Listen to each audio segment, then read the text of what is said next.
What's going on, everybody? Oh, that's not right. No, wrong one. There we go. What's going on, everybody? Welcome back to another episode of Anything Grows. I'm your host, Rick from Uncle Rick's Genetics. Tonight, we have the pleasure of having with us. I am Ryan from Great Green Door, a.k.a. the Basement Boy. What's up, everyone? I'm Todd from the Great Green Door, a.k.a. Who the fuck is Todd? What's up, fam? Like This that, is I like Martin that. Flynn, living cannabis. Hot Rod Wally, Utopic Essential Nutrients. Yeah. Who the fuck is Todd? I'm from Who the Fuck is Todd?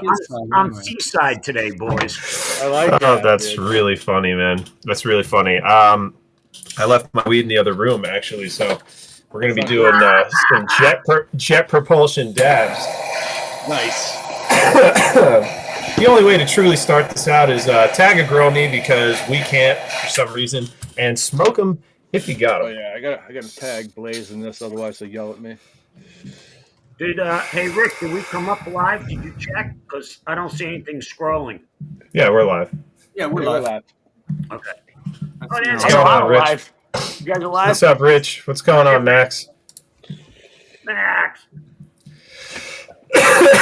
Much love, brother. Max, what's up, man? Rich, what's up, man? Hey, Pierre. So, Man's in here with us. I wanted Max. to let a couple people get in here before we jumped off here. What's up, Peter? Yeah.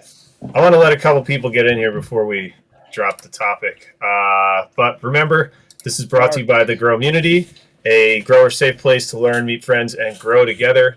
Ultimately, a place for you to achieve cultivating greatness. Remember, you can always join and get 20% off of everything we have, lights, genetics, basically whatever. Mark Stevens, how you doing, brother? Welcome. Good evening. brother? Blaze. Oh, that's you saying Blaze. Never mind. I Yes, thought Blaze yes. was here. No, he told me. The answer is yes. There were giants on this planet. Oh, From God. another civilization back in the pyramids.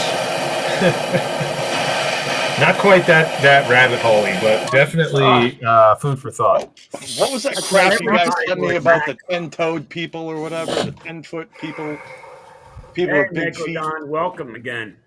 What I sent you was an early depiction and a book created by the Romans Yes. while they were trailblazing through what they called terra incognita, which meant they had no idea, and it was almost Yeah, Richie. incomprehensible what was out in these areas, and they've only mapped a certain distance. You mean Hey, Looking on one of those maps is crazy because they didn't really like draw cities.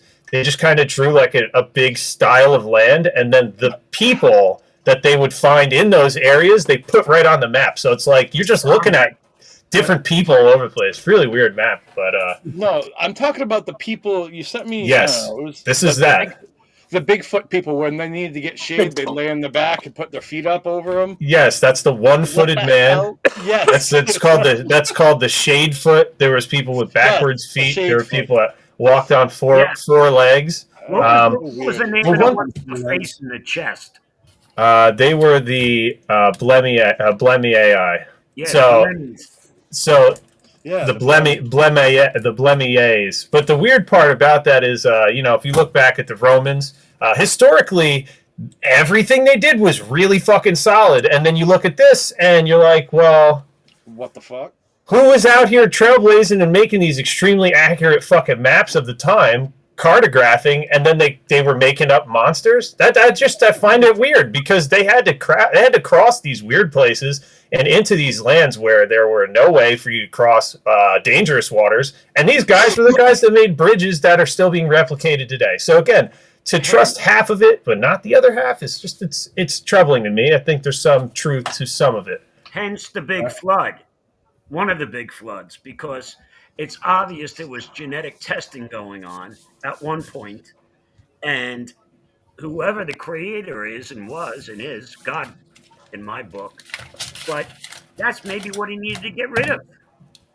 Because Well, it fits the survival of the fittest. It's survival of the fittest, man. If there was thousands of civilizations and then, we're the victors, that does make sense with how nature works anyways, dude. So, I don't know. Yeah, I guess you're right. Our topic isn't that deep today. We're definitely not going to be talking about Yes, it is. We already got into the deep conversation of today.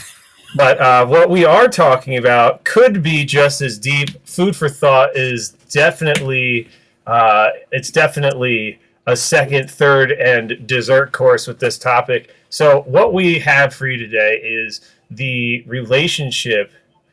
Fat Buds, what up? Fat Buds, what's going on? Welcome, welcome. Ouija's are looking nice. So what we are talking about is cannabis's relationship and other plants' relationship to the moon. This topic will get a little bit deep into the one section of where not all of us align on what data and science is really speculating here, but we'd like to bring you into the conversation. Is there somebody specifically that would like to start? Will somebody please hit the drums? Thank you, Todd. The great place to start. Handle that, yeah. Great place to start, Todd. Smoke them if you got them, everybody. Smoking lamp is lit.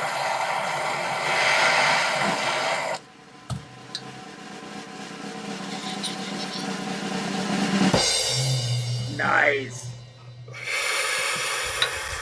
So, who wants to start? Well, it depends on what you want to start with. First off, is lunar growing, lunar agriculture, is that bro science or you think it's real? Oh, no, it's not bro science. That goes back really far. If you plant Thousands under of years. there's specific times to plant and harvest plants and make sure your plant is in harvest for. Right. It was used as a calendar and a clock at the same time.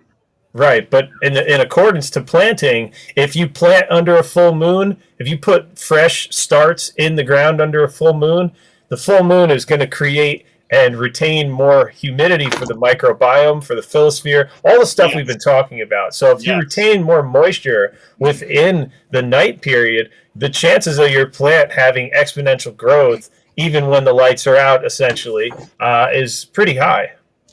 Yeah, and I read during certain lunar cycles that it kind of coincides with what you're saying. That the actual gravitational pull of the moon brings moisture to the surface, which then aids in the germination of seeds during certain cycles because of the moisture in the soil.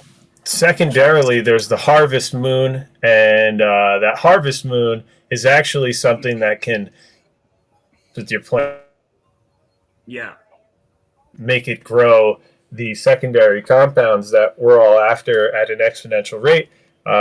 We also see this with the sun at that same point in the year where the red and deep red spectrum is the longest wavelength. So, that's what you see last as the sun goes down. Moon is the red moon, the blood moon you're talking about? No, I'm saying at that time of year, even the sun is that red, deep red color because it's the longest wavelength. And as the sun goes down quick, that's all you're left with is those long wavelengths. So you see this deep pinkish red, and that's the plants see that too. That's why we put our reds on before and after. Kevin, what up? A full spectrum inside. It's very beneficial in flower. Let's back this up for people who've never studied this. Think about it. Let's start at the new moon. So you've got this new moon. It's very tiny, and the new moon to a full moon is a waxing moon. Yeah, I was just going to say that's and from the full moon back down to a new moon is the waning. It's waning. Right. For the layman terms. Right. So certain cool things happen according to time and experience. Certain things do well in the waxing period, and things do really well. Some things do really well during the waning period. Mm-hmm. And it's just timing those out in your daily work to make those things happen. And to do the right things at the right time. Right. In my notes, I have a waxing moon is better for leaf and vegetative growth. A full moon is increased resin for flowering quality. And a waning moon is for root development and pruning tasks. So timing that with your lunar cycles could give your plant an added edge in its circadian rhythm and its connection to its environment. Yeah, and I read too on like sap cycles and how the moon has effects on them. And from what I've read, so the waxing moon from a little tiny moon to the full one, sap is going to be running more thoroughly in the tree because the pull of the moon.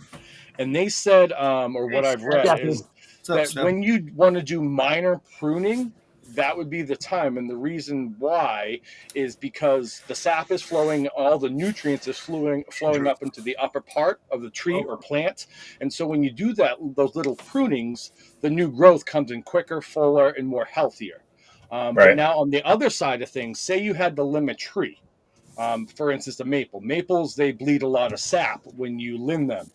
If you had to limb a large branch and you wanted to minimize sap loss and, probable instances where you could get disease introduced, you would want to chop that larger branch when the moon is cycling back the other way, when it goes from full back down to a new moon, because the sap is lower in the tree. Therefore, it would bleed less and the actual wound will heal up faster. Something I found pretty interesting, but it kind of made sense in my mind. You know what I mean? Right. Yeah. I've seen that on the waning. Right? I'm sorry, Swine. There he is. What'd you say, Todd? I said, you know how it affects the tides, right?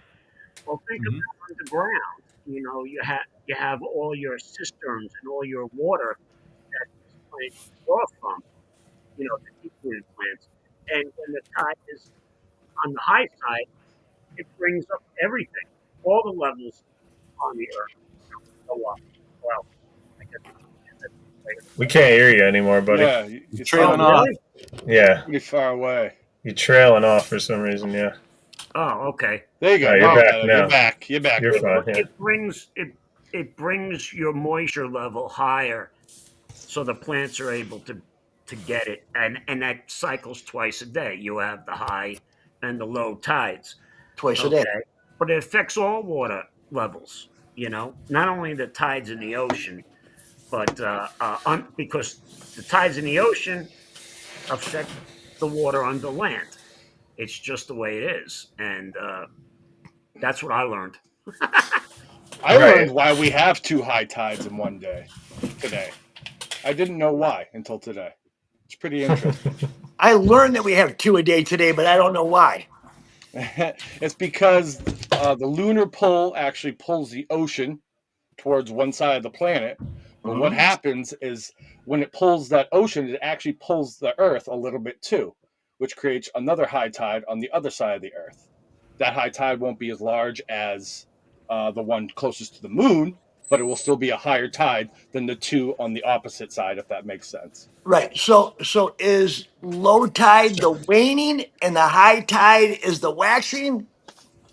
I'm talking about the way the moon rotates around the Earth in a single day. It has to do with the gravitational That has to do with the tides. Yeah. It's not the cycle. It's the way it goes down one day. It's all debatable. I mean, what we're all this is there's not a lot, like, especially when it comes to how the moon affects plant growth and stuff like that. There isn't a lot of like scientific backing behind it that I found. Right. There isn't, but there is a lot of, it does go back a long way. That's the thing, is it's written in history forever, Yeah. Even gardeners today are specifically using the moon and as their cycles, even like the waning crescent, a lot of gardeners will use that as a time for transplanting and for pruning and harvesting as well. Break it out, man. If we're talking about what people believed in a long time ago, the sun preserves. The sun would preserve as the moon would sterilize. So they would eat that. They would put food outside in the sun to preserve it. Oh, okay, in the sun. All right. And they put it in the moon to sterilize it. Really? Well, yeah. If you go look at the past, that's what they did with food in the moonlight. That was the They belief. used it for sterilization. Well, sanitization, yeah. Have you I ever? wonder what their thought process was on that. I don't know. Have you crystals? You guys, fat bugs. Quartz crystals. A way to charge them is to put them in the moonlight. Fat. That's what they say. And if you want to cleanse them, you put them in a bath of salt water in the moonlight. And this goes back. This is pagan beliefs that go back to before all of this. Before it's been all written down. Before all of this. Yeah, before all of this. Before all this shit happened. Yeah. No, but I just Peter, you're on it. I believe that there's more to unpack here, right, just because I don't know. Science is a fickle bitch. Let's just put it that way. Nice. Nice. It is a fickle bitch, dude. But there's a weird thing with science. It favors no one, and you can't just write down what you want. That's not really how it works. Is that like moonshine? No, I know what he's doing. Yeah. I made some moonshine. I just finished it today. He said moon water. I didn't know if that's what he was referring to. Right? Moon water. Yeah, I like that. Don't tell me about your crystals. Moon water.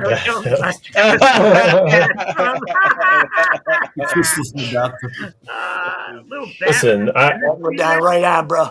There is more to unpack because, for one, I have a pretty decent relationship with spectral analysis, photons, and understanding light filtering and things like that. Essentially, if I were to put you in a ball, a clear ball, and it was a color, you would only experience that color. Mm-hmm. Then no matter what sunlight you shined on it, it would filter it. Different color. It would filter. No, it would filter it into the color that glass can filter it into.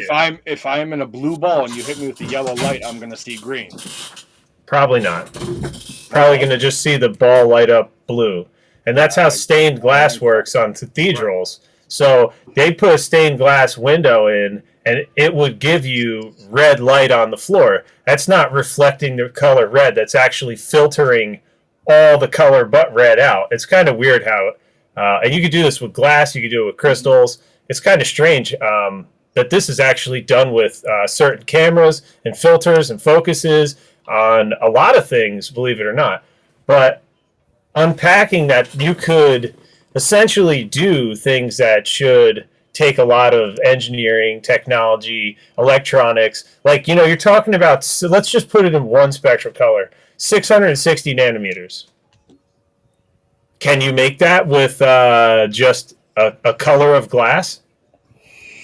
I don't know. Can you? You can.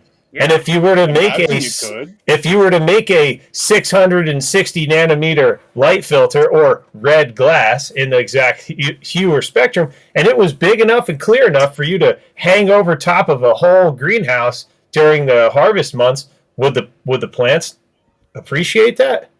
Fuck yeah, because they're getting the spectrum they want amplified. And it's kind of crazy because if you look into this, you'll see that there are things like that look like a screen, and they can filter out every color but UV and stress a plant with UV by putting a net over it. Right. They do it in agriculture a lot. They have filters that you could just put a filter over. It looks like a mesh screen, and it's filtering different parts of the light spectrum out. And the light gets dimmer on the other side because it's just bouncing off. It's not making its way through. So the same thing could be done with these colors. So when you get down to light is a weird thing. It does some weird shit, especially if you were to put it into a prism, right? Then it separates into a bunch of different colors. We know as a rainbow. It's a Pink Floyd album. Everybody knows that that's ever seen the album cover. It's all you could think of if you think about the prism and but if you dive even deeper into that, you'll understand that you run into something, called double slit theory. And if you take the double slit theory and you put a full spectrum light on one side, you will get two lines from one slit. And then the weirdest part is if you put 3 different colors on that, they actually start to make their inverse opposites on those slits. So things get very, very complex when it gets to colors and light. And this is where this whole topic starts to fall apart for me about the lunar cycles with the plants. Because to me, people have sworn up and down that they get light leaks and their plants harm. Oh man, my tent had a little bit of light leak. It's got some zipper, whatever, and it harmed. I don't believe that it harmed from light leak at all. I think it harmed because it harmed. But then I have people that are like, oh, I have my plant 85 feet from my neighbor's house, and they got a fucking floodlight. It's not pointed towards my plants, but one of my plants harmed from it. Okay, so you have this little shitty floodlight. It's not even pointed at plants, and it harms one of them. But then we get into full moons.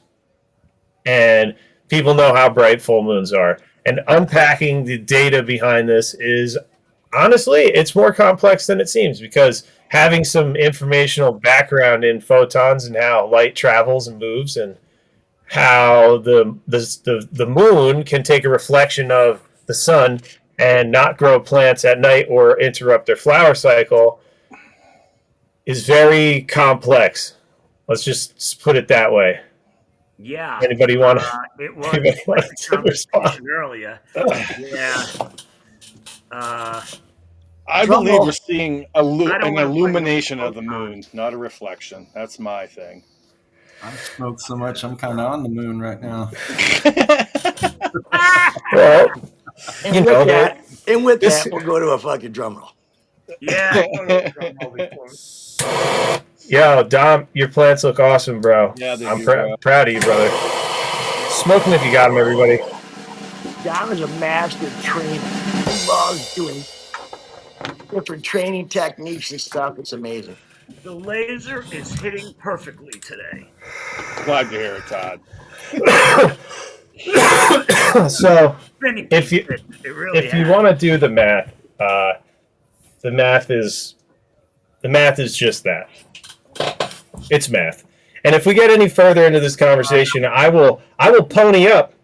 I will fucking pony up, bro. No, we can't do that. Bullshit. We will set a fucking whole ass experiment up, live stream it, and I'll prove it or not. I don't give a shit, dude. We'll do it here.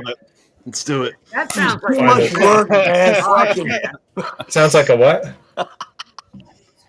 It sounds like a what? It sounds like a great idea. Let me know how it works out. I mean, no problem. So the idea here is that the sun is reflecting off the moon. We've known that forever. Okay, so how you don't think the sun's reflecting off the moon? I don't think it's a reflection. I think it's more of an illumination. Okay. As well. So if you, I get that, but not from its own light. It cannot create its own light. I don't believe that. Correct. Of course not. But if you can take light, okay, and bounce it off of something, and then reflect it back at something else, okay, and it lights up somewhere else, you're just redirecting photons. Like, if you could, I try to get people to understand photonic, array, like the actual stream of photons, like somebody that's cutting off an exhaust on a car, and they're under the lift and they're cutting the exhaust and the sparks are just raining on them. They're not doing shit to them, but you can physically see them hitting them, bouncing off, and kind of pittering out. You know what I mean? Mm-hmm. And that's essentially what happens. That's what the photons look like. They don't pitter out, though, ever. If that was the case, we wouldn't be able to see stars. The sun would never reach us. Nothing would really be here. So if photons died out, we'd have a really big problem. But they don't. They don't ever die out. And they happen to travel at the speed of fucking light. So, they really don't have time to pitter out. So, hey, William, what's up, buddy? William Groover, what's up, dude? So I asked the question, how do we have photonic reflection without photonic representation? You don't. We do. Double negative. It does. Yeah. We do, and we don't. Right. So this is where instead of researching, I am picking at this fucking hole that's here because in my professional opinion, anything over like 30 ppfd will get a plant to veg. Because I guarantee you, if you hang the shittiest 30-watt light bulb in a closet, you put a plant under it, it will grow, and it will be very low par. And that's in like a 3x3 closet. So if it had 40 par, you're talking about like 7 watts a square foot. That's being like 8 watts a square feet, being really like really generous there. The light bulb's not going to do that. It's never going to do that. You get like 70 or 80 par off a 50-watt garbage grow light. So, you know, I just I've seen plants grow at like 3 par, 4 par, you know, like really, really low numbers, almost nothing. Like drill a hole in a box and put a plant in it. It'll sustain life. Yeah. Not for very long. I mean, keep feeding it. It'll stay there alive. It'll grow. Might not be optimal, but it's not going to die because it has no light. That's the crazy part, dude. But then you go the other way where you could drive with your headlights off under a full moon. You can play manhunt in the woods on a full moon. We did it all the time. It was so cool, dude. We didn't need flashlights to go home. You just walk by the moonlight. It's amazing. Right. It's fucking bright as shit. So, okay. So my pose to this argument is if you are going to go and look up research or even talk to ChatGPT, which I've done a lot of research and I decided to talk to it anyway, you're not going to get much of an answer other than mathematics breaking down the photon over distance. So basically, either you believe that this, because it hits the moon, it's no longer traveling at the speed of light. It's traveling at the speed of something else now, and then loses its power when it gets here. But see, that's what I was saying earlier, is Earth is a planet. The moon is a planet, correct? It's a moon, but if you like a technical... it's the moon. It's a moon. Whatever. It's a fucking rock, dude. We have the Earth, we have the moon. It's a damn rock. The sun is illuminating the Earth, and it's illuminating the moon. It's not that it's reflecting anything. It's just, it's... How do you say that? What? Okay, so if I'm spraying the hose at you... Just like and I'm getting you wet, but it's also getting me wet. It's coming off of you, dude. That's a reflection. Let's say you're 20 feet away from me, and Ryan is 20 feet away from you, further back. And I shine a light on you. It's also going to cast a light on Ryan, but it's not going to be as bright. That's him seeing more. No, that's him seeing morning. You would have to go behind Ryan. He'd be looking at me. You'd be casting the shadow over his shoulder, and then he'd be seeing the moon. But in order for him to see the moon has to bounce the light off the moon to you in order for your eyes to see it. That's how seeing works. You have to see a reflection in order to see. So you wouldn't be able to see the moon if it was actually not reflecting here. This breaks down so many places, Swen. And I swear, I've been trying to figure this out because I develop lights. What the fuck is going on with the moon? Right. Nobody's going to tell you anything but the blatant fucking boilerplate answer, which is that it doesn't reflect enough for photonic energy, but it reflects photons. Okay, so let's magnify the shit out of the... Magnify it. Night. Do vampires have a reflection? Reflect with part of the moon, which is going to create the light. Like how we get daylight on the fucking. I'm not saying that is or isn't what's happening. What I'm saying is the light that's coming down. We're past all that shit. We're the light that's there. That is there, right? Okay. It is either present of photons, or it is not. Gotcha. So There's two ways about it, right? Right, so if it's present with photons, in theory, you should be able to take a big fucking massive amount of mirrors, force them all, focus them to one plant, and grow that plant at night by moonlight, just like you would with sunlight, because you just need to amplify it, because apparently it's reflecting at such a small level that, what do you mean, Rod? That's the same thing we do. You take a light, you put it in a garage. That shit sucks. So then you put a tent around it, and now it doesn't suck. Let's take a breath. A nice Let's take a breath. right? Doesn't it? Dominic, you're pretty close, brother. If we're talking about light that's reflected from the moon onto this planet being capable of growing cannabis, that's totally incorrect. It cannot. Growing anything, growing There's any no plant. photosynthesis occurs with moonlight. It's not enough radiation. Hold on.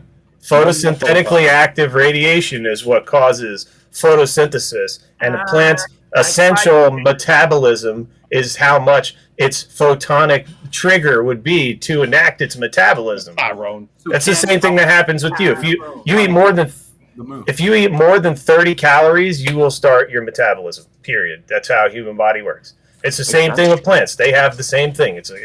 There's a certain amount that makes them go. But like, I don't know, man. I don't know why does nothing grow under that amount of light?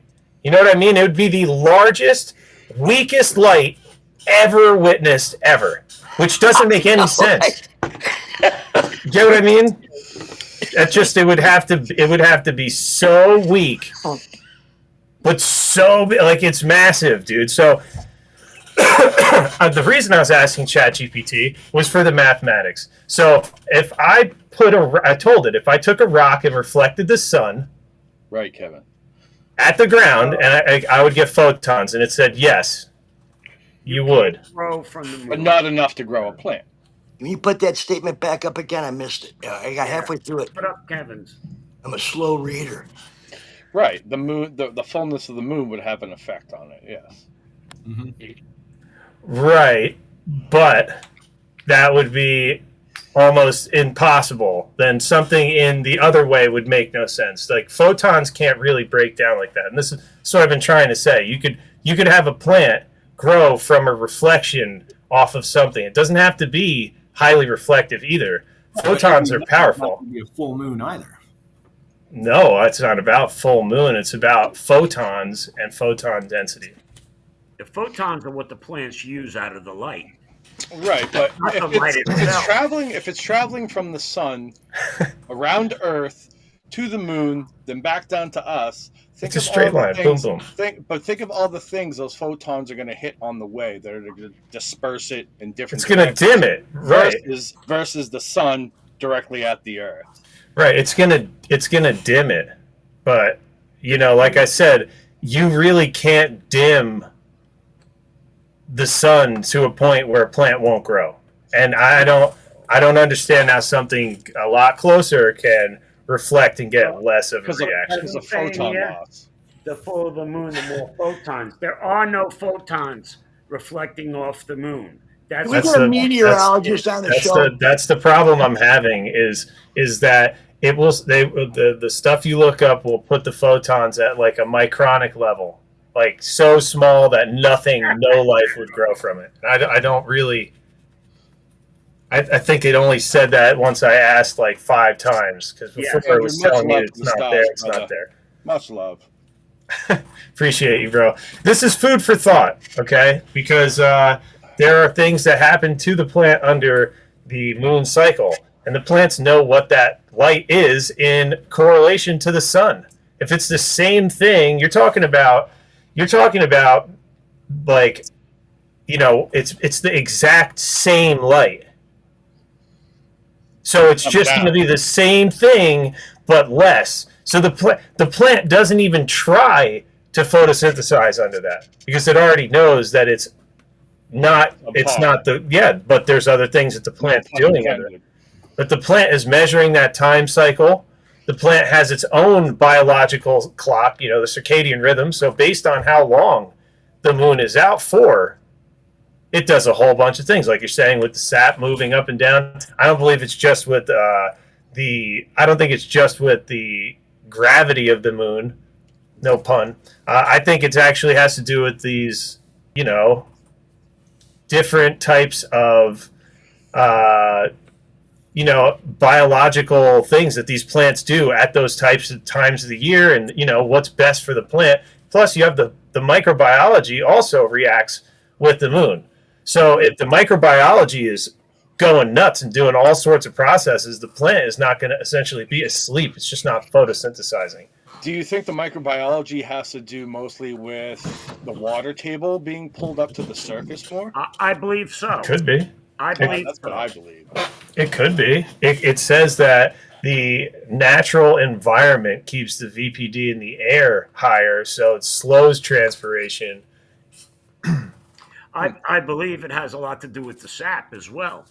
The water table coming up and down, and the sap inside the trees. You know? I think that all has to do with lunar pull. Yeah. Yeah, I think it all has to, I don't think it's all just a pull on that. I think there's more to the plant's cellular function, because all these plants have different functions in the. Yeah, I was looking. There's a lot of different ones. It, in some way, shape, or form, or fashion. That the moon's doing this. Blah blah blah. We can do. Well, yeah. If it's waxing, it's going to get better vegetative growth. If it's waning, it's going to get better root growth. And if it's full, the plant's going to grow better in the flowering months under full moon. So it's like, there's definitely things that have to happen on the genetic level.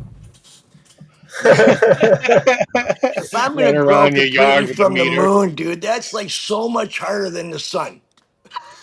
I mean, it's something that I don't think would work. I think there's benefits to doing certain things at certain times with the right kind of moon, gravitational pull, and things. I think there's total science. Farmers have been following it for years. Well, here's the question. That's the question. Is it practical? If the moon is emitting some sort of a filter of light, stripped of photons, okay, I'll bring you to my question. How do you start to replicate something like that can't really be understood? Well, that's it. I mean, replicate what? Moonlight, you're saying? Yeah. Yeah, if you don't understand it, how can you replicate it? I get what you're saying. Yeah. Yeah, how does your indoor get away with not having a moon? How does it have no circadian rhythm? No, biological tendencies to do anything when it's just lights out, no moon every night. Right. What's on the moon? Okay. What's on the moon? I don't know, like and broken up stones, right? Which side? Yeah. If you're talking about the dark side, we might have some Chinese military bases up there. We don't know. Rick, I want to ask. Even when you watch it. And he's got. There he is. Oh, that was funny. I wanted to ask you black screen. So, go ahead, buddy. If there is gravity, lack of gravity. You're here, Rod. You're here, Rod. You're good. Sand stays on. Maybe you can't hear the us. Moon. Say that again, Todd. If there is gravity and then there is a lack of gravity, which is on the moon, there's less gravity than the Earth, right? Then why is the sand, which is a far smaller particle in weight than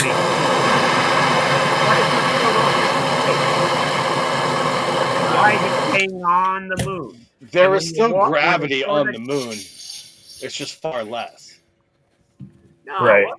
If you watch the moon, so like if you took a piece of sand and threw it, leaving footprints. No, I get it. But if you were to take a piece of sand or a clump of sand and throw it, it would just go like real far, and it'd take a long fucking time to come down. I looked it up today. All right, but it would come down. It's not no gravity. It's 1/8. If 9.4 meters is our gravitational pull, like our fall, I think it's 9.4 at terminal velocity. Versus on the moon, I believe it's like 1.3 per second. Like that's the difference. Like how, like the rate of falling. Right, like, the moon still has a gravitational pull, but it's just not nearly as strong as ours. Right. But I thought it was 3.2. Sand yeah, you could be right. Stays on the lunar surface. There's something screwy about the whole thing. It's still got a mass to it, so it's still gonna fall. But just fall dude, it's gonna take forever. I mean, when the astronauts were walking on the tape, you see the sand kick up behind their shoes, and it immediately falls. So the question I have is, if there's that much sand that you can leave an actual footprint as deep as they left there. That was also 1969 Hollywood. I know that. Oh I know God. that. That's just to Oh God. that everything Smoke like you got him. Right? Stop it.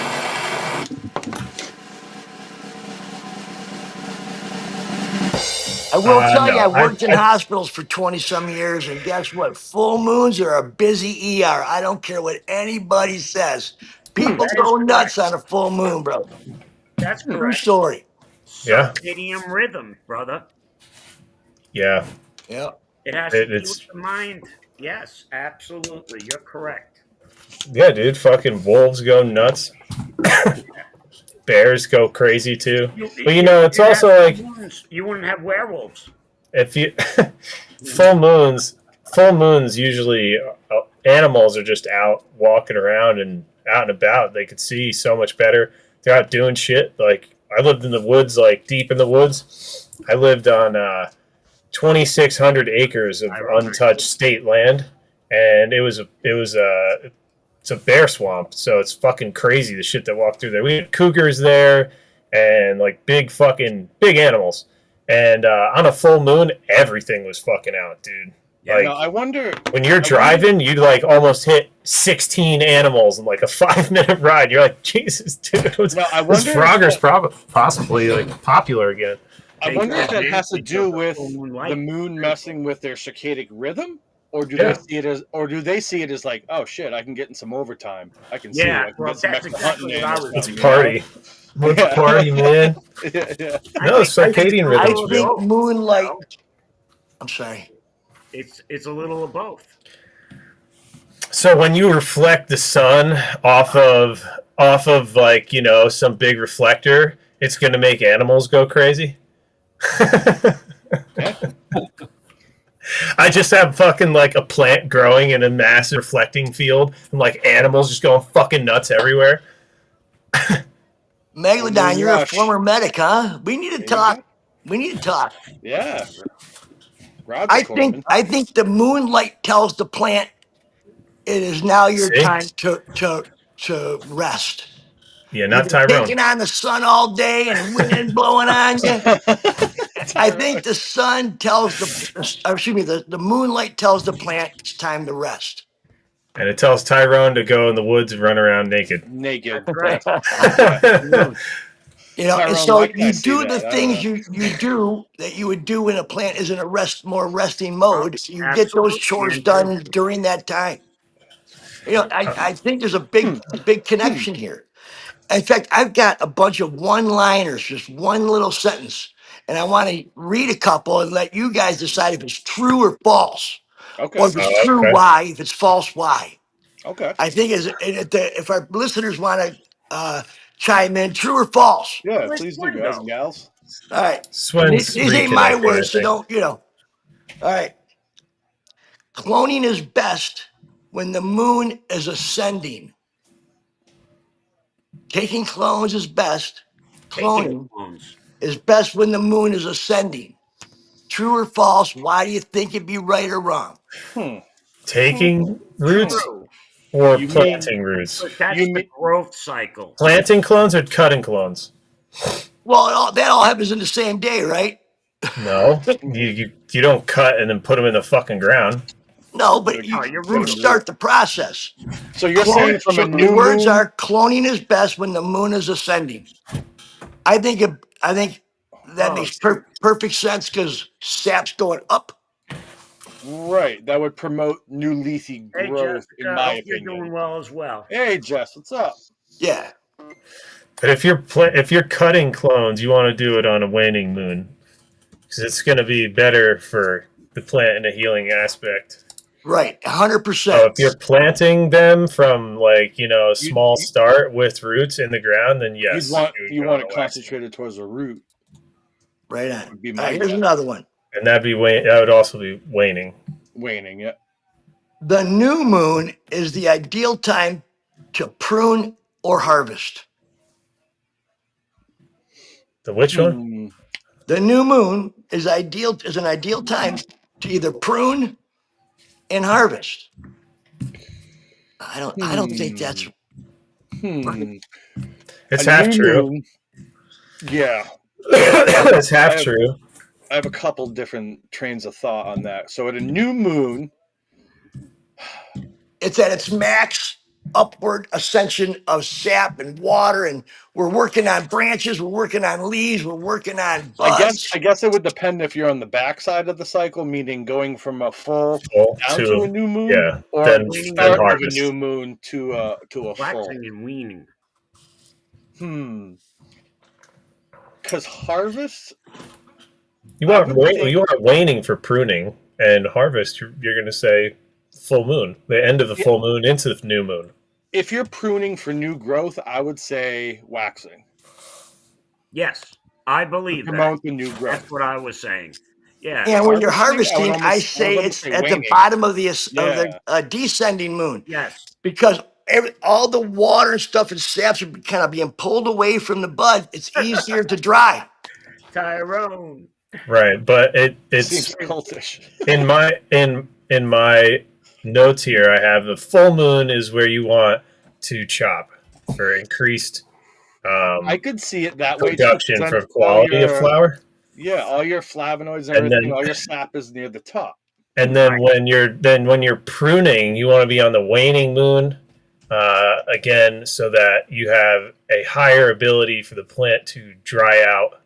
As the moon is not there as much, the moisture levels down, and also you're going to get that to dry out. One of the biggest problems with pruning a plant with a high moisture environment is that cuticle is not going to dry up. And I see people that like, if this is the branch coming off and they want to prune it, they prune it like right at the bottom.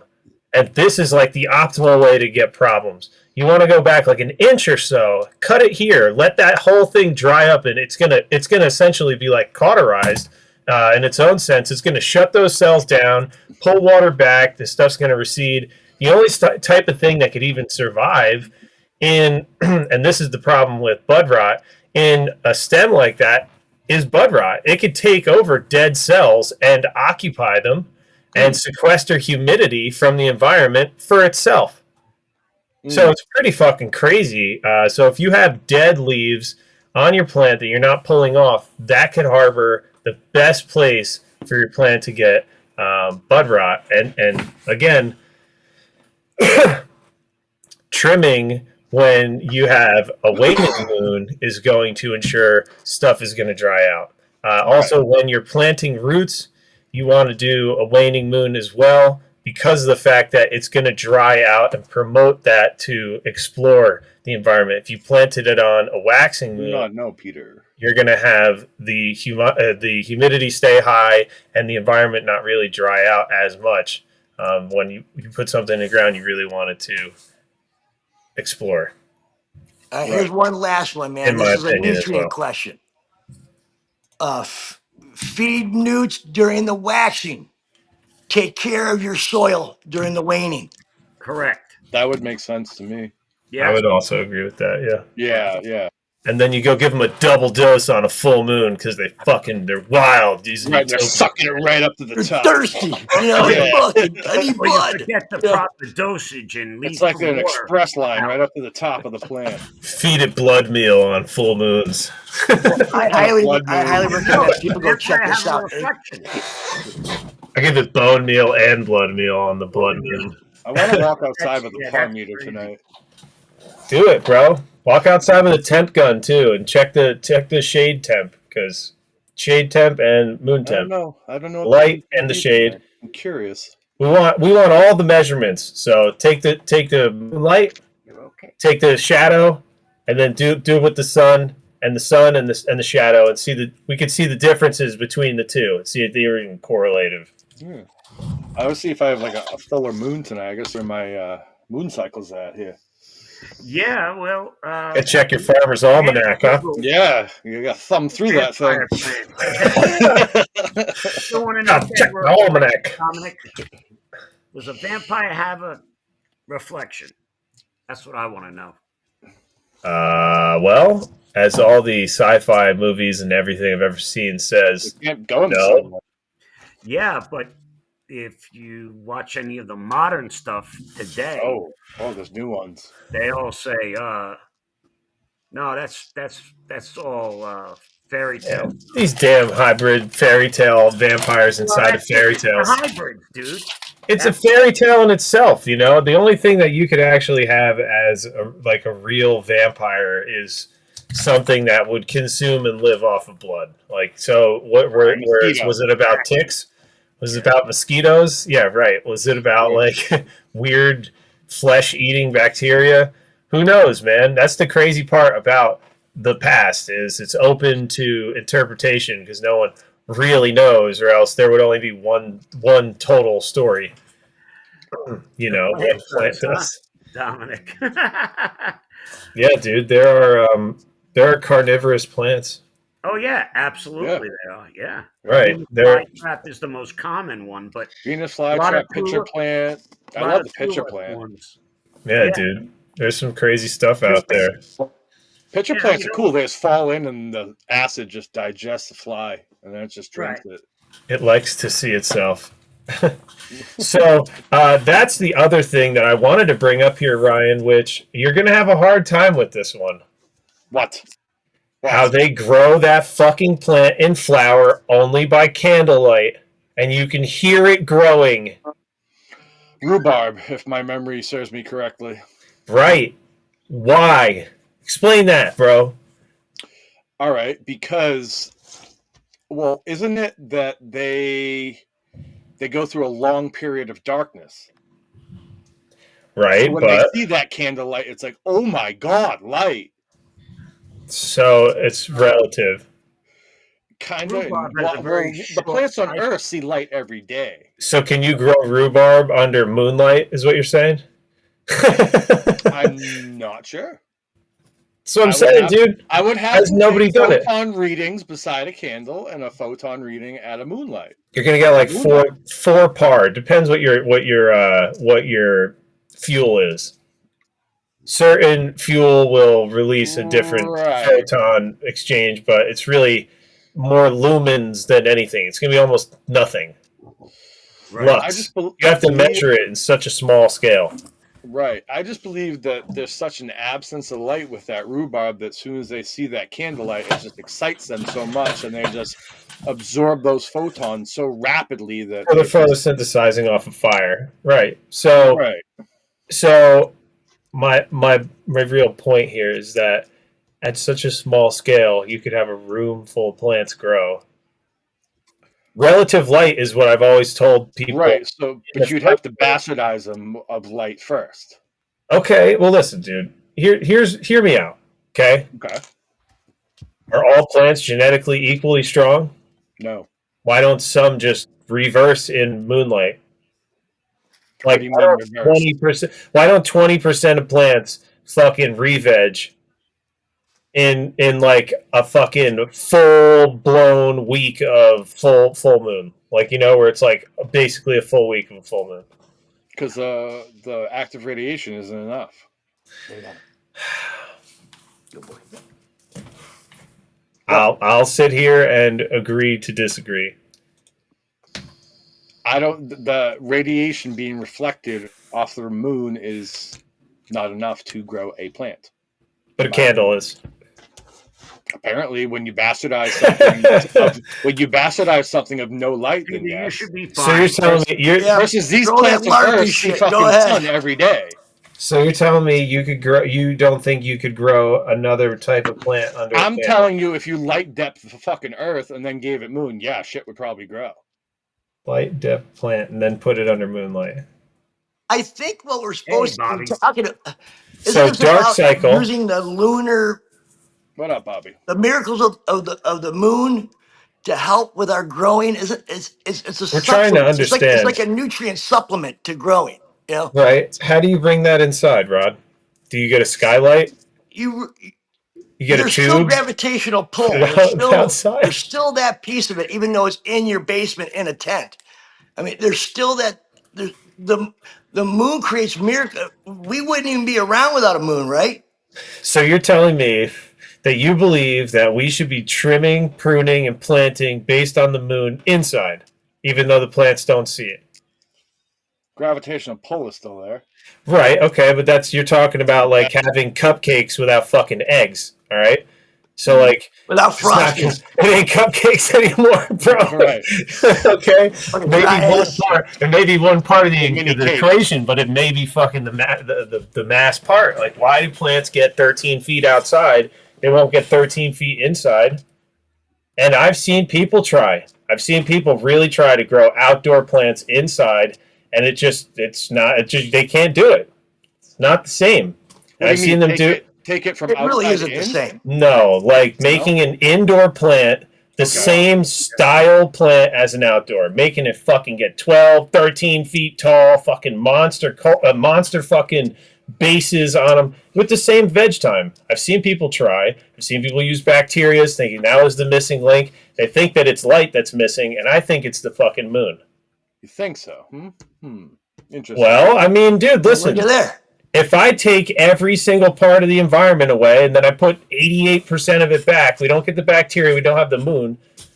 I'd say it's like a good almost 20% of growing his environment is 100%, but the moon not being there and not having an illuminary fucking reflection, whatever you want to call it, if it has photons, we have to represent that in some sort of a way on the inside. So what do? Do you put a fucking really dim light bulb on at night?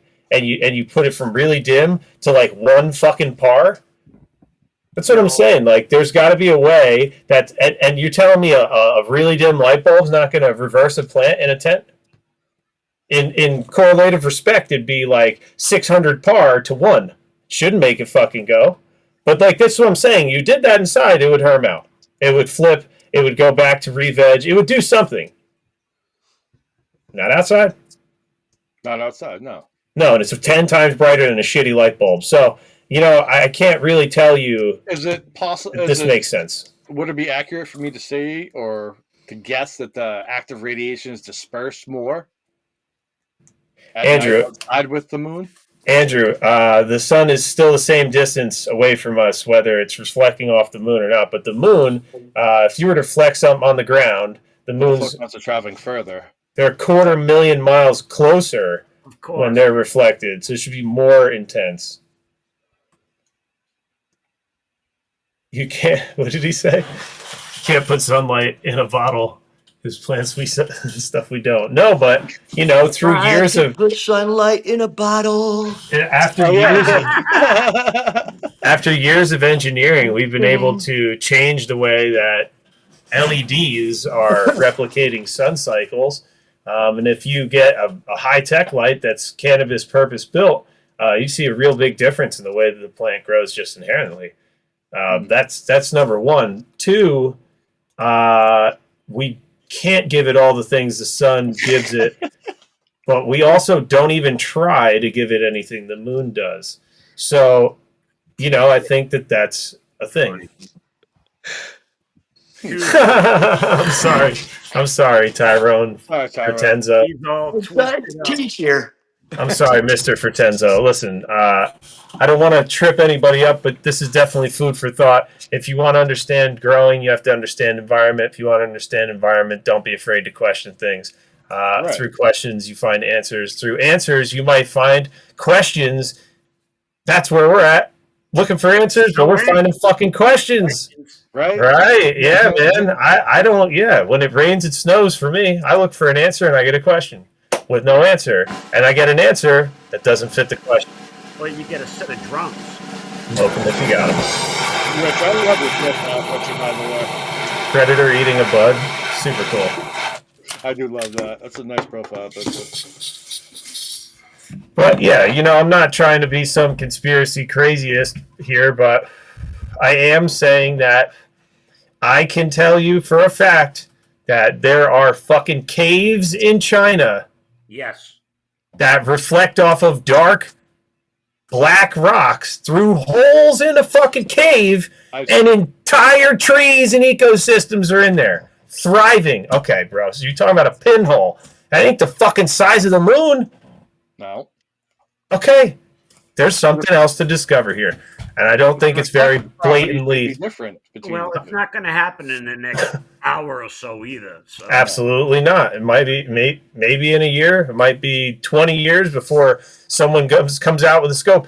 Let me give you an example. Let me give you an example about small things like that. We do. If I was around 30 years ago and I was like, UVA is only one part of growing cannabis, UVB is more important, and the UVB you're using is not strong enough, they would be like, you're an idiot. Here's the spectrometer readings. Everything below this number is UVC. And then, like, you know, you just have to believe that that's true. And then 40 fucking years goes by and some asshole goes outside and he's like, hey, we got a measuring way below what UVB is. And if it was UVC, we'd all be dead. So now they know that UVB is way lower than they originally measured. So what does that do? That means that everything they fucking wrote about UVB is wrong. That means that all their calculations are wrong. And that means that everything they know about UVB is wrong. And they've been studying the wrong fucking thing for a long time. Stop me when you hear the similarities, okay? Because, like, the people just fucking go with the flow until some technology comes out or someone's smart enough to go, hey, what about this? And then they discover something, and then all of a sudden, everything before it's like, yeah, sorry, that's all we knew. That's what we thought. Okay, dude. All right. Everything we know is based on what we think we know. Well, I'm a firm believer in reality, so I don't really trust a little piece of paper that was printed by God knows who to make some money. I trust in my own theoretical observation of experiment. So I think that this is better said than done than said, you know. So we all grow moon plants. Maybe we should try this. All growing moon plants. No, but maybe it's as simple as getting a fucking 6-inch exhaust pipe and getting it outside, pointing at the moon or some shit. I don't know. Get that light in there somehow.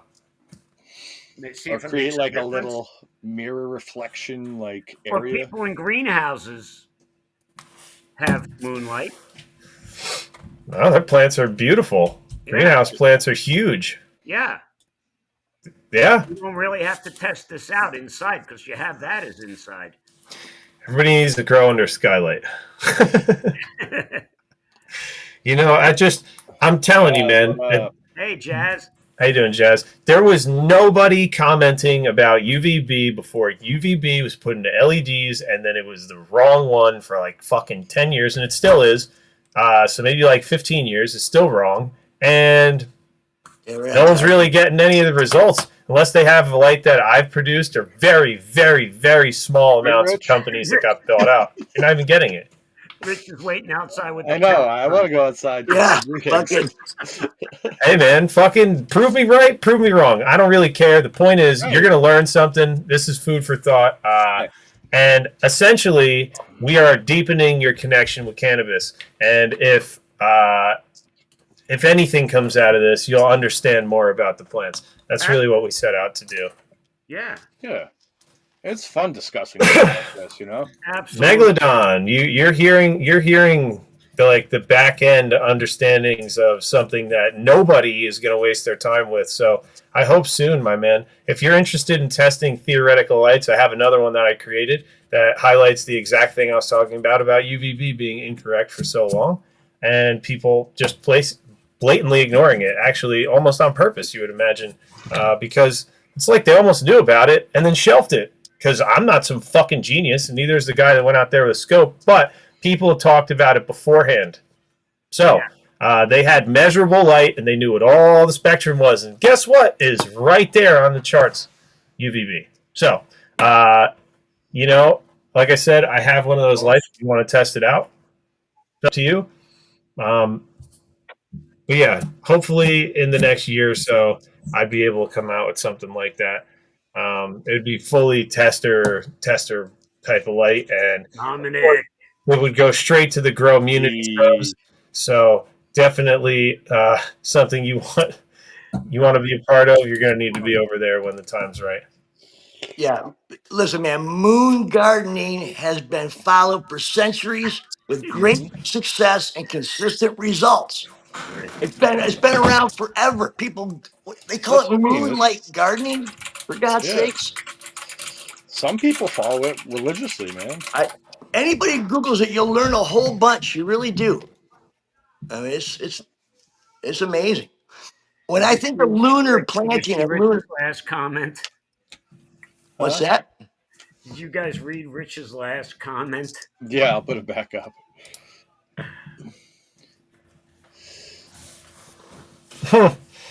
That's great. They're taking you serious with all this. Hey, Rich, when was the last time you did some scientific observation, my man? Glad to get you out there. Every time you grow, I think we do a little bit of that. Right, Tyrone. Get a little mirror apparatus set up outside. When I think of moonlight growers, my first impression was these are the people that were like 60s hippies, kind of like a Tommy Chong kind of person. Like, no, man, you got to do your cloning during the lunar waning phase when it's passing through the Aries constellation for sowing seeds, and that's the best time to do it. I mean, that's what I right, and I'm sorry, but he would say some shit like that and then be the godfather of cannabis with all the other godfathers. Like that's right. It's the people that are truly connected to the environment that actually understand shit. I saw this one thing this guy did an electroculture pumpkin grow in like the 1940s or 30s, and it was like a 600-pound fucking pumpkin. It was bigger than like a car. I don't even know how he got it there. Yeah. I don't know how he got the thing there, dude. It's like literally he had to go up on a huge ladder, take a picture next and be like, some fucking farmer. He's like, I figured I could live in it. Like, that was crazy, dude. But like, why don't people do that now? Why don't you get an eggplant that feeds your neighborhood? It's like, hey, it's Saturday. You're going down to 11 Maple Lane. It's eggplant day. Yeah. Right. Okay. So you can't make money off. All right. So it's all super controlled. Awesome. Yeah. Great. Yeah. So let's just pass that. Why can't we do that for ourselves? Fuck all that bullshit. Why don't we do it ourselves? As long as we no pun. We'll be safe. No pun. Lee, what up? Make sure that you check out the full moon when you're harvesting. All right. Creative harvesting later or early. Look at those trichomes. Do you need a scope? I have scopes. Yeah, we carry them, bro. You could send me a message. I have scopes. Yeah, look at those trichomes, nice and close. They'll tell you. Yeah. I can study the moon for the next 4 weeks as I'm finishing my flower. There you go, dude. Do the right tasks at the right times and see if it helps. I wonder, dude. That just clicked. That's 1,200-pound pumpkin. Jesus.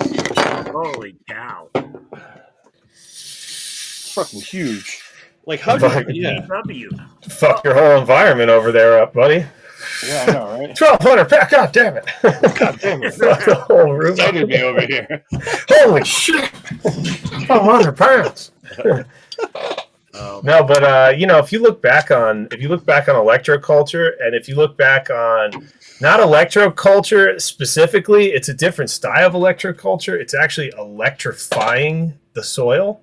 So like a light charge to the soil? Yes, and it's low voltage, and it has to do with electrifying the soil for the microbiome to operate more efficiently. All right, so it's at that sweet spot where it doesn't electrify them too much that it would kill the cells, but it actually helps them. Yeah, it's like a positive charge versus a negative charge or ground, So, right, and I was looking at these setups, and they have like diodes go into the ground, and then they have like this big box where you put copper rods, and then you do the electroculture on the top. But the electroculture really had to do with having once you put the copper and the zinc on top, and you connect them all with the ground, it creates like an electromagnetic like field. Right. And then that keeps basically everything but birds and pollinators out. Interesting. So everything else flies by like a sonar radar. I was gonna say it has to probably do with the frequency, right? No, bees and birds fly with electromagnetism. So they actually would just pass right through it, knowing that it's just a field, whereas a bug would get a reading back that something's there, so it just fly away. So it's like going to fly into something. Interesting. Right. So you have different bugs that see things differently, and you have birds that literally migrate with magnetism. It's kind of pollinators crazy. See differently. Pollinators can go right through that. Yeah. There are certain fish that do that as well. The magnetism. That's pretty wild. I didn't know that about fish, but I don't doubt it, man. There's a lot of things that we're. Echolocation is the other one that can echolocate. And that's we are really far away from our environment. Yeah, we really are. And that's a whole nother thing with the moon and electromagnetic fields and shit like that. Oh, absolutely. The moon affects that. That's right. Yeah. Barometric 100%. pressure, all of it's affected. These farm boys know about them. They're pumpkins. Krogan, how you doing? Welcome. Krogan, what up, buddy? It's been a minute. What's up? Where you been? Good to see you, man. C.R. Oregon. I just realized. Oregon. Yeah. Oregon. You're saying pow or pow? Pow. Pow, Pow, pow. Why do you keep saying that? Pow. What? Yeah, but that? I'm definitely intrigued by environmental impacts, and I pulled this up here, not just in cannabis but overall for plants, and I'm seeing that I like this sentence here. Moonlight is associated with changes in plants' nuclear morphology, protein, metabolite profiles, gene expression, and physiology development of the plant in moonlight. So, why the fuck doesn't the sun do that? That's my question. Why do you use the moon? That's just weird to me. I don't know. We're gonna have to do some more testing to really nail down an answer, because this is about education, and I'm not really gonna just take the answer that's at hand here. So wait a minute. So I think there's more going to on. Enlighten the mind. Make so you the think. moon, you're saying the moon expresses different things in the plant that the sun can? I think that the moon reflecting onto the earth is a filter. Okay. And saying what? That the moon is only You're getting certain waves at night? Certain waves through filtering, not reflection, through filtering. And filtering would mean that it would not reflect it. Well, couldn't that be the moon absorbing some wavelengths and then sending some back? No, it could just be going in a different direction. Could be too, yeah. Yeah, that's an interesting thing to think on. Well, you don't have photonic energy is weird. In blue light spectrums, which is what you would apparently get off the moon, you would have vegetative growth no matter what. That's what blue spectrum does. It is going to enact the plant to do vegetative functions. Right, because it promotes auxin growth and shit. Right. Well, auxin growth is anything. Auxin can do anything, but the 4K or blue spectrum is going to promote the auxin to do vegetative growth cycle patterns. Right. So you're going to have the opposite of what you want in flower. Right. So you're saying we have the opposite of that effect, and from putting the blue light, which is not really there because it's not really there, but it's there, but it's not. That's going to actually do shit that it doesn't normally do. Not there. It's not.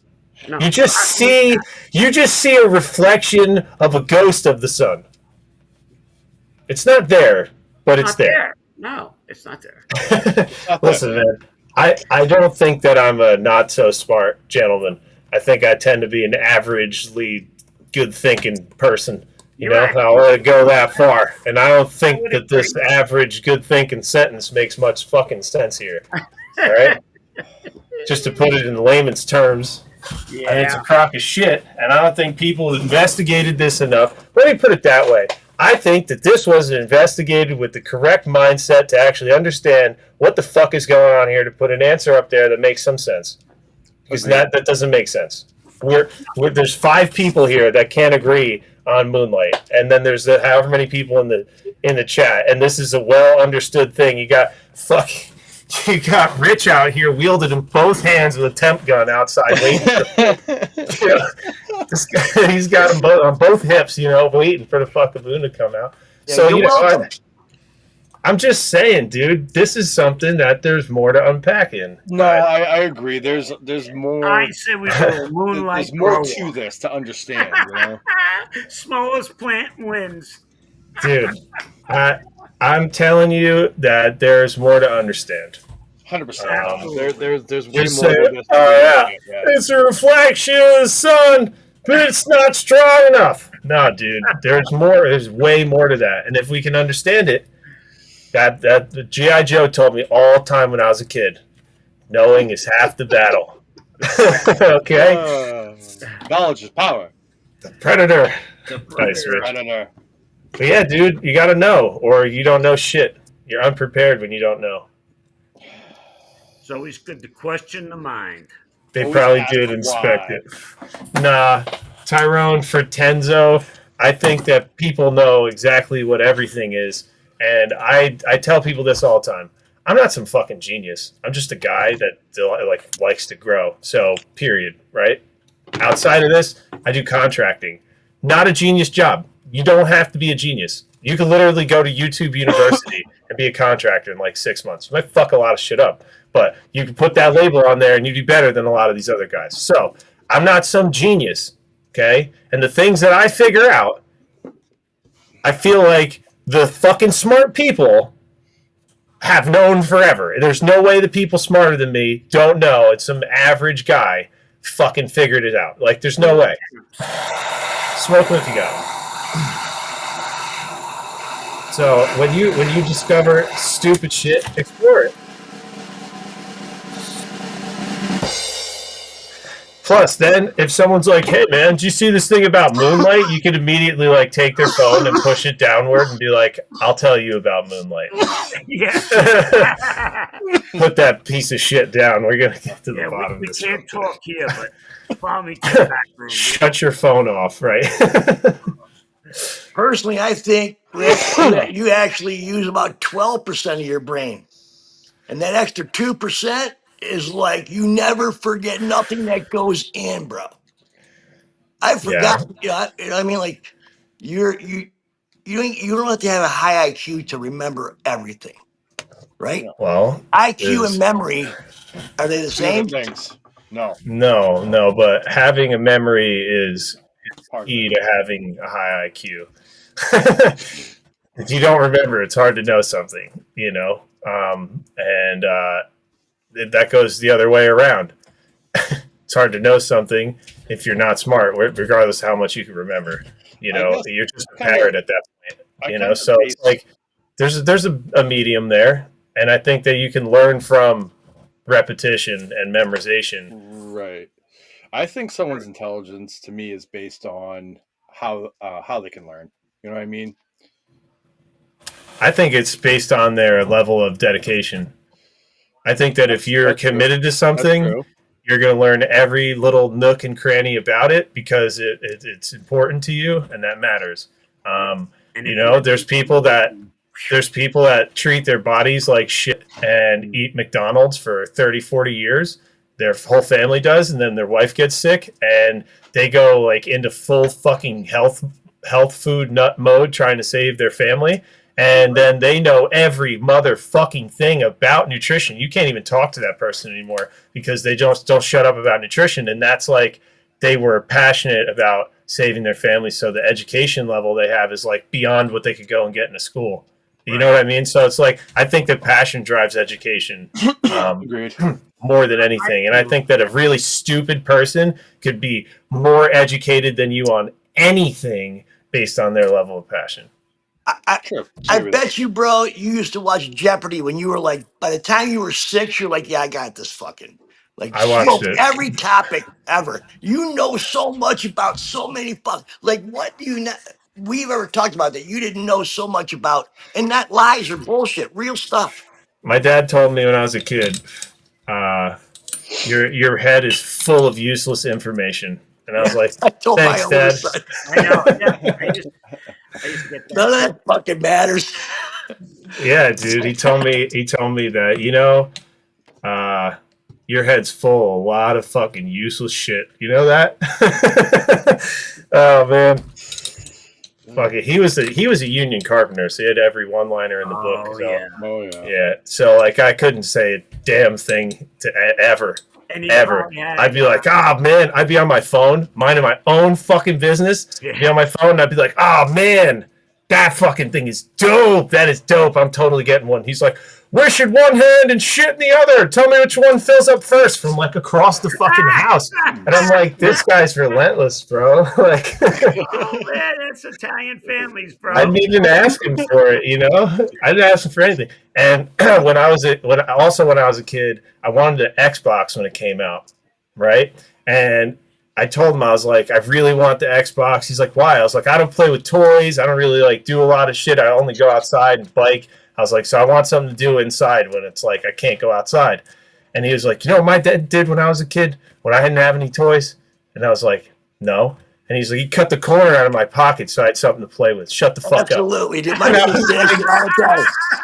Oh my god, dude. I'm like, are you serious, bro? Like, that's what I get. I'm bored. I could hold in your pockets, tell you. Yeah, I cut a hole in your pocket, give you something to play with. Shut the fuck up. That was it.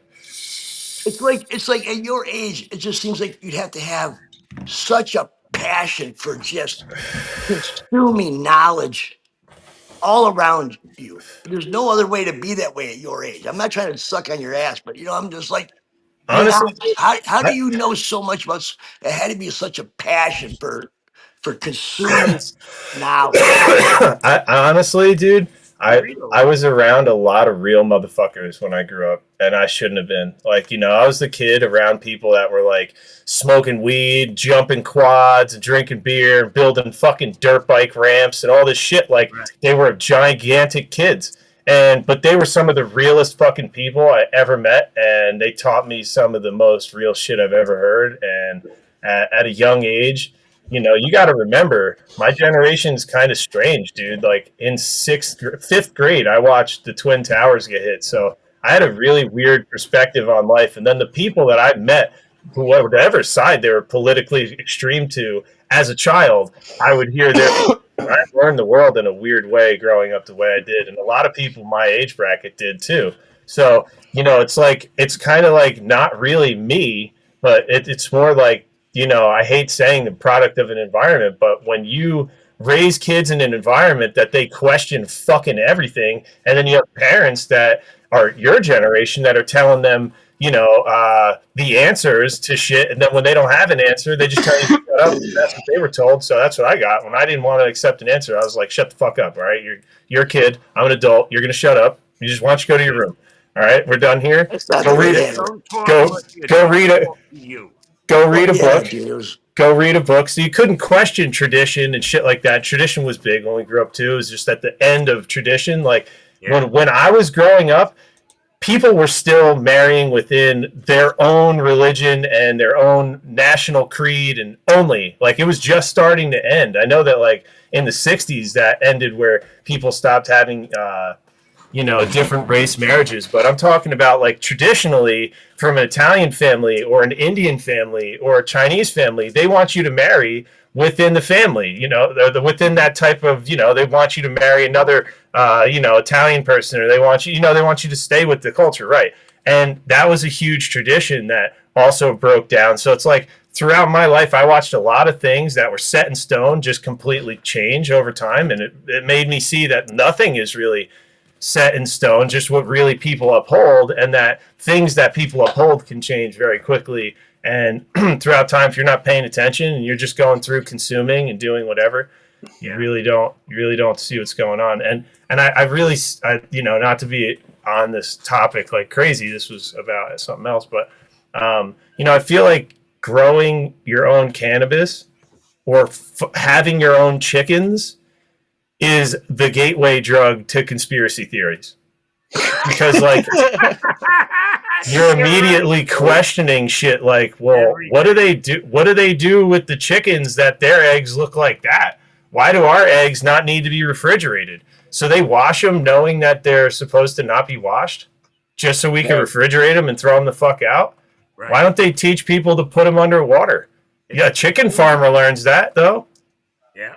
You know what I mean? I'm just saying, like, there's things that, same thing with cannabis, dude. You get to growing cannabis, you're like, oh, well, growing's not that hard. And then you grow something else. And you're like, my vegetables are way better than the store. Why? Oh, shit, this, that, the third. I don't feed them this. I don't feed. What happens when you feed them that? And then I'm just saying, you're like a mold when you get into these fields of information. You just start to creep out. And eventually, if you're intelligent and you're reading all this stuff, you'll start to see that like it's all bad stuff. Like,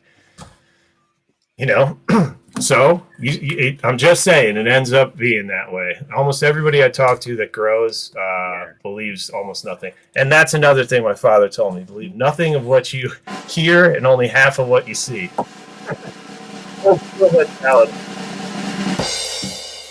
Don't believe what you hear and only believe half of what you see.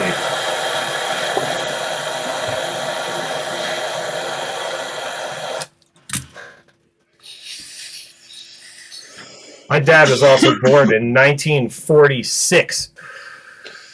So my dad was 45. He was Rod. After the war. Right. So my dad and your dad would be the same fucking age right now. Isn't that crazy, bro? Yeah. You were a late kid, huh? I had an old soul giving me shit that was a construction man that did everything, man. He did everything. So it's hard to learn the wrong way. And also it's hard to go through life just not questioning all sorts of shit. So, right. But I do think there's a lot more people out there. These days is a trip. 100%. That leads into my segue, man. It's a segue right to my thing. All right, we've got Hot Rod Wally's Hot Minute.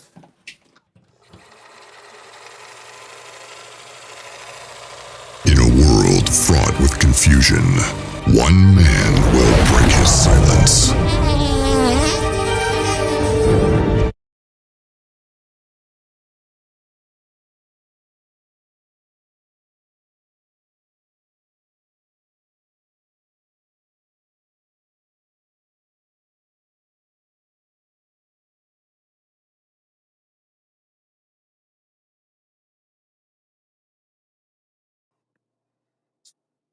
I'm on stage. All right.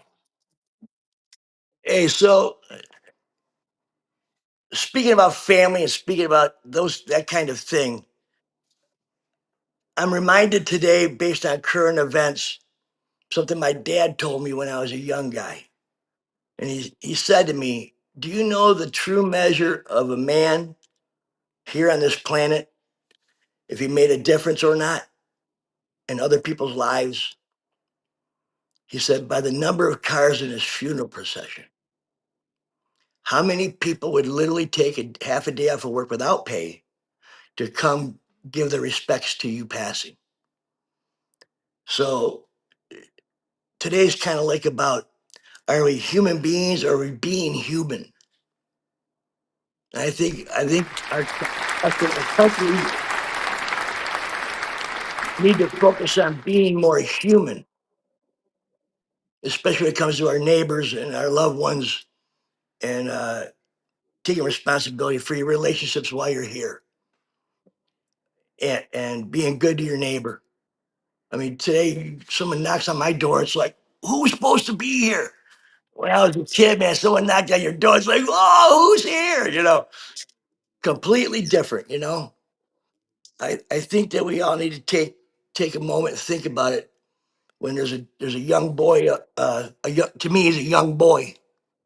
80, 100, 200, 300,000 people show up to say goodbye. True measure of a man is what? How many people will show up when you die? So be good to each other. That's my point. Be good to each other.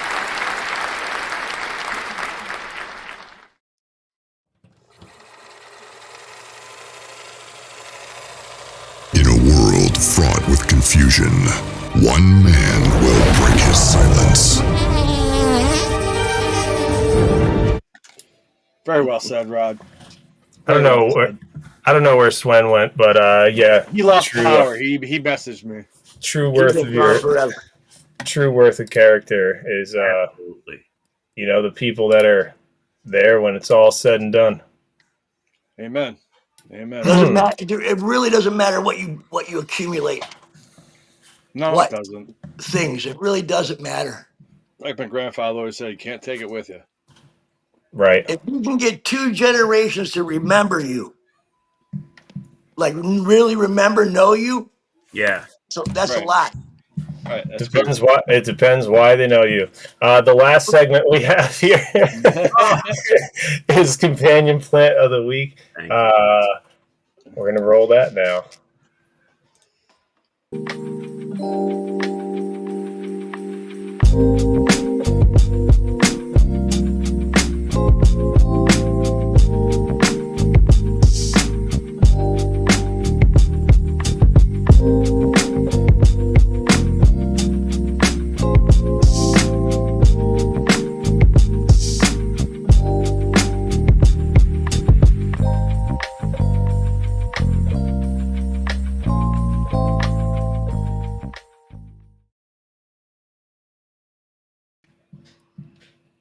Now Todd's not here. Moringa. Hashtag, where the fuck is Todd? I'm here. There you He's are. there. He's on a beach. Studio issue. It wasn't my He's fault. on a beach. He's on a beach. Yeah. So moringa. So this is actually on a different note of growing cannabis. This is actually a really great companion plant for your outdoor space.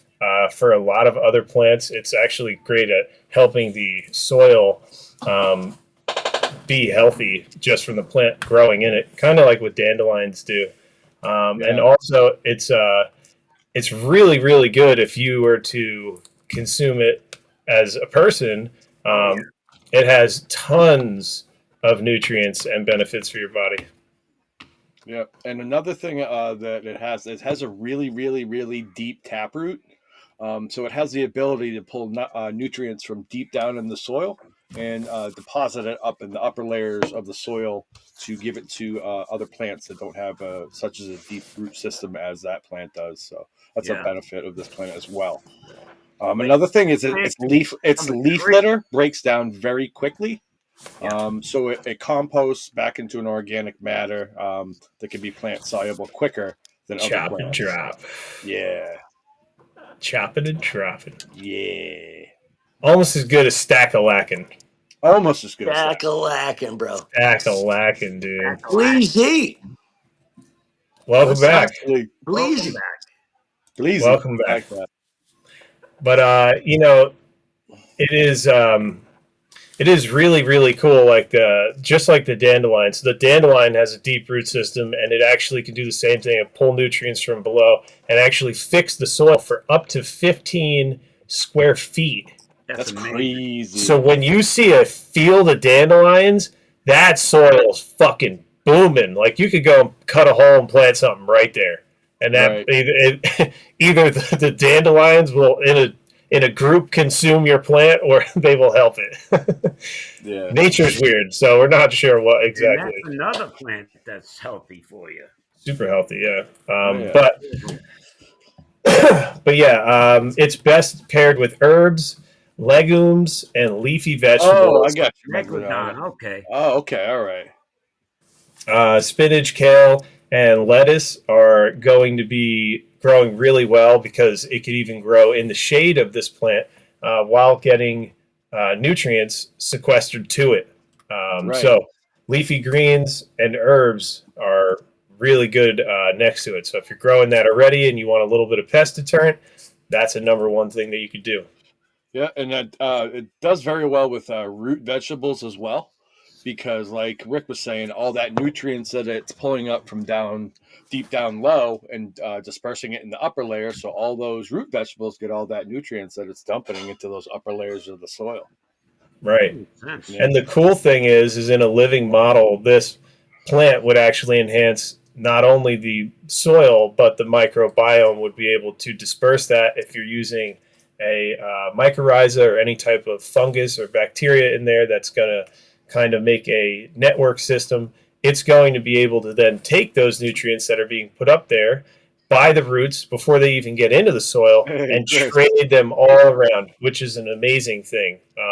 One of the coolest things is how these nutrients get traded around within the microbiome. So they don't even have to leave the roots if you were to use a mycorrhiza in that bed and really get a good culture in there and then put the plant in, you're essentially going to have the plant tap into that network. So when it dives real deep, it's going to be pulling it up and handing it off to the mycorrhiza, which is going to disperse it around.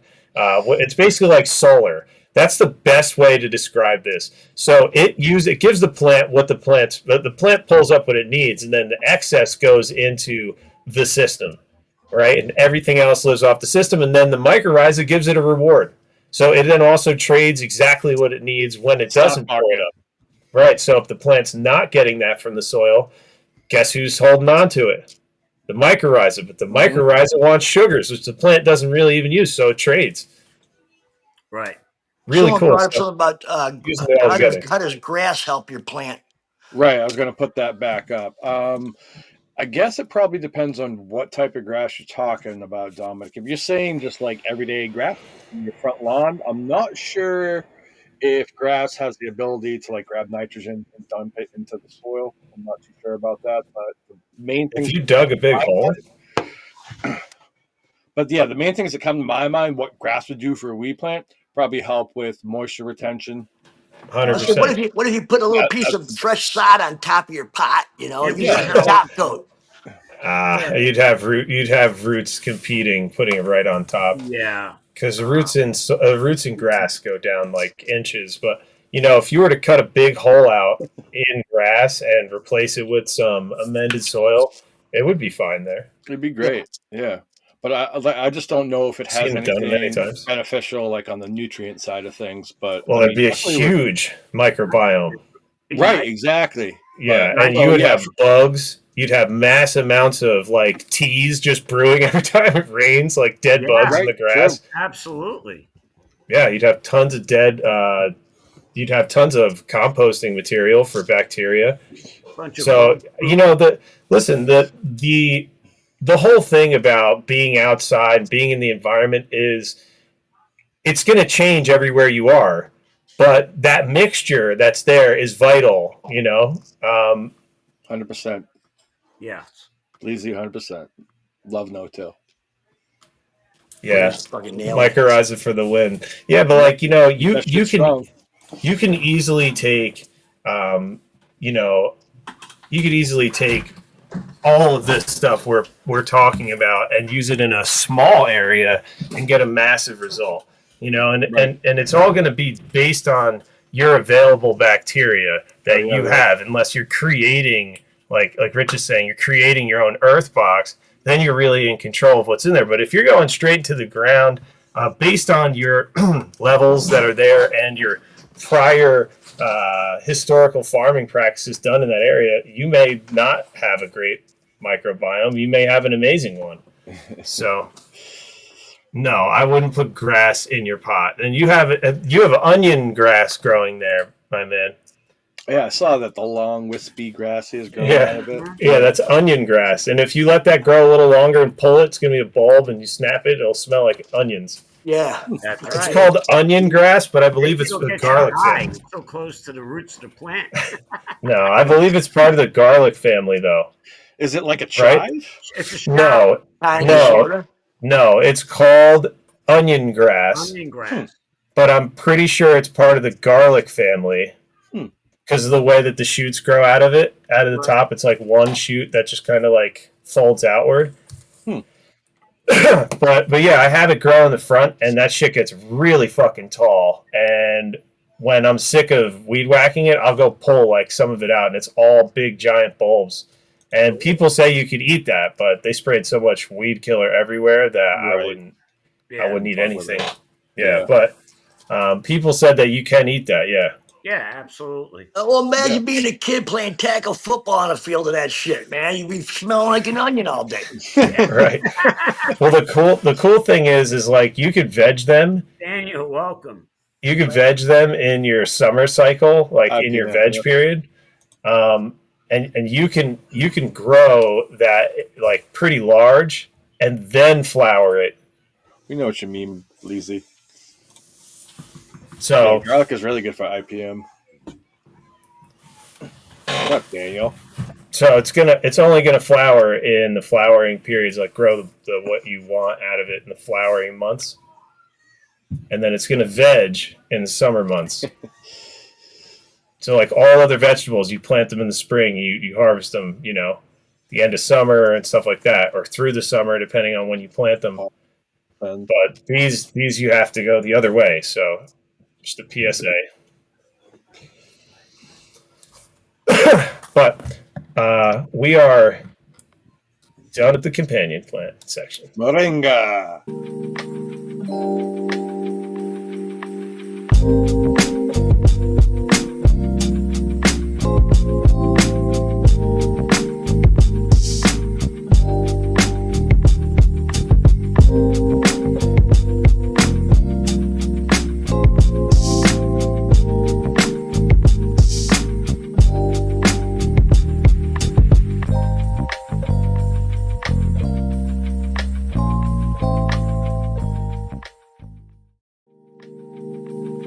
To say.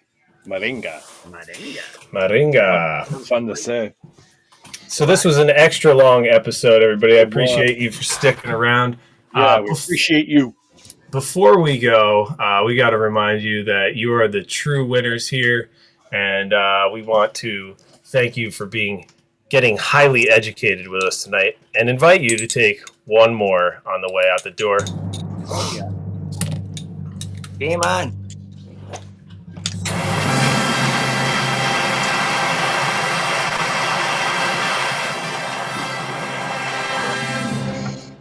Nice. Alrighty, everybody. Catch us next week when we are live on Friday for the roundtable review. Post your plants Monday through Thursday, and we will definitely post up some criticism and some love, and be there so we can ask you questions. Make sure you post the name of your plant. Yeah, we want to know. Genetics. We want to know. Yep. Genetics, food, like, how old it is. Just give us some info, Appreciate you guys. Much love, everybody. And thanks for hanging out. Great. Finally, finger guns.